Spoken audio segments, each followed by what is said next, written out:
எத்தனை பேரை குழந்தை இல்லைன்னு சொல்கிறாங்கங்க. ஒன்றும் வேண்டாம், ஒரு 7 வாரங்க செவ்வாய்க்கிழமை தோறும் வெத்தலையில் விளக்கு வச்சு, முருகா எனக்கு குழந்தை இல்லை, முருகா எனக்கு குழந்தை வரம் கொடுக்கணும் முருகான்னு சொல்லி, முருகா நீயாட்டு எனக்கு குழந்தையா பிறக்கணும் முருகான்னு சொல்லி கும்பிடுங்க. முருகனே உங்கள் வீட்டில் ஓடி சாடி விளையாடுறதுக்கு ஒரு பிள்ளையா பிறப்பாரு.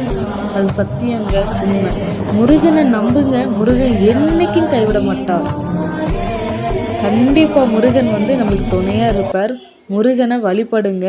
7 வாரம் தொடர்ந்து வெத்தலையில் விளக்கு வச்சு, முருகா உன்னை போல ஒரு குட்டி சாட்டு பிள்ளையாக பிறக்கணும் முருகான்னு சொல்லி கும்பிடுங்க. அழகான முருகர் உங்கள் வீட்டில் பிறப்பாருங்க. கண்டிப்பாக அதை கண்டிப்பாக பண்ணுங்க. நிறைய பேர் அப்படி தான் பண்ணுறாங்க.